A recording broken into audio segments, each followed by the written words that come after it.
Bloomberg Audio Studios. Podcasts, radio, news.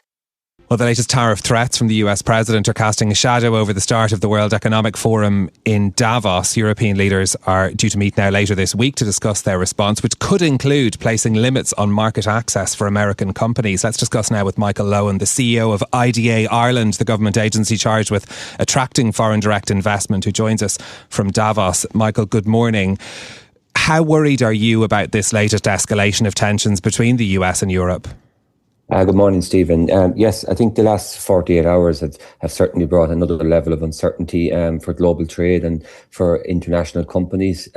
Just last week, actually, I was in the US on the West Coast, and it's quite clear from an enterprise perspective what they look for is they need global markets, they need global presence and global workforce, and that's what they want to do. And of course, when you have maybe some potential changes in terms of tariffs, that can be disruptive. And we've seen that last year. The first half of last year was quite difficult from an FDI flow perspective. And obviously decision making became quite delayed during that period. So hopefully we will see some dialogue over the coming days that will maybe bring more clarity and direction in the future. In your conversations with those US companies, do you get a sense of frustration that they're unable to plan or make decisions because of the changing policies? Well, I think the dynamics has probably shifted from I came out of the US and from even on Thursday night to this morning.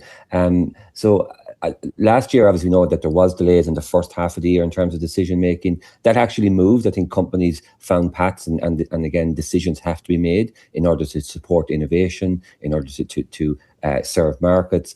So I think in some ways it's almost a deja vu back to where we were last April. But I do believe that the resilience of the enterprise base will continue to see their path through, because we have, and I think enterprise have seen the means in which you need to respond in terms of global investment and global flows, and I think that will continue. It's just that it brings another level of complication and complexity within their business.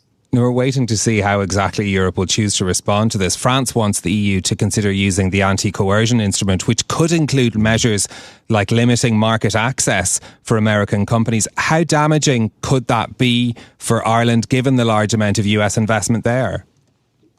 Well, I actually think it would be damaging for the global economy. I think beyond Ireland, of course, certainly it would be an impact in all of our economies across the continent of Europe. Because remember, like we have European companies serving global markets. We have US companies serving global markets, including the European markets. So it would actually have an impact in both directions. And I think what we're advocating for, and I think that's what most people are advocating for, is for dialogue and to get, I suppose, into negotiations and discussions in respect of setting aside the tariffs. I think we have an agreement in place between Europe and the US. In our mind, that should be honoured and put into force. And if there's other elements need to be discussed on, well, then they should be discussed and clarified. But I think we need to bring certainty to international trade, because it is the lifeblood of all of our economies. Would you be encouraging the Irish government to vote against using this anti-coercion tool? Well, I think that's a decision for the Irish government, but I think from an Ireland government perspective, and we've heard the Taoiseach just speaking this over the last number of hours as well, is that, we think it's time for some reflection and dialogue. I would certainly support that. But of course, there will have to be decisions made at junctures and at particular junctures. So I think that should be a last resort. I think from a European perspective, we should look to dialogue and resolution, because as I mentioned, I think it will be challenging both for the US economy and indeed for the European economy. Michael, you're in Davos to meet with business leaders, to talk about foreign investment, to promote Ireland as a destination. How do you have conversations like that when the whole environment is so uncertain? Yeah, it certainly is a different dynamic, Stephen. I think that's correct. But maybe I go back to the principles. First of all, is that when you have international companies, they are serving international markets. So their markets still exist. Their need for their product and their services still exists. The need for them to innovate and bring their R&D pipelines to fruition, that still is in play. And indeed, companies are looking to increase their supply chain resilience, in terms of decarbonisation and sustainability through their supply chain. All of those elements still exist and are required because companies are future focused. They're future focused in terms of growth, they're future focused in terms of product and services. And that's where we will have our conversations. Yes, we have to be conscious of the overarching geopolitical environment, but ultimately companies will look to the future and look to actually see how they can continue to trade internationally, how they can have the best products and services, and indeed the best workforce globally to support their business needs. Are you seeing that companies, though, are having to downplay announcements about foreign direct investment decisions because of the fear of criticism from the Trump administration? You had a record year for attracting foreign direct investment last year.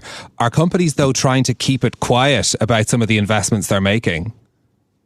Well, you're correct. We had a record year last year, and I think if you put that in the backdrop of the year that was 2025, it's an outstanding performance to actually deliver a record year from an FDI perspective. And just to put that in context, we had a 36% uplift year on year in 2025 across all territories, across the globe.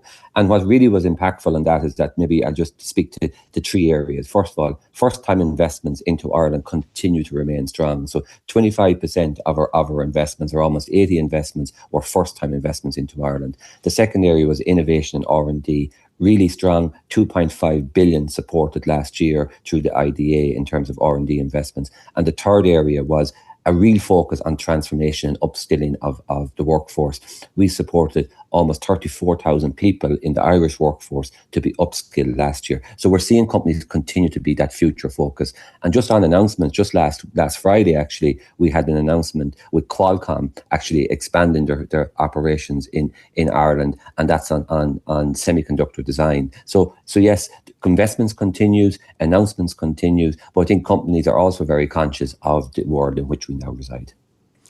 How does the year ahead look? Is it going to be a more difficult year? I think the year ahead is going to continue to be hyper competitive. I think it's going to continue to bring challenges as we go forward. And I think as it started, I think we're going to continue to see that. And I think what we're seeing is that the pace of change, the pace of innovation is continuing. And we're going to have to continue to adapt and be agile because the world has certainly the pace of both from a geopolitical perspective and a technology perspective continues. Okay, Michael Lohan, CEO of IDA Ireland, thank you very much for joining us from Davos this morning.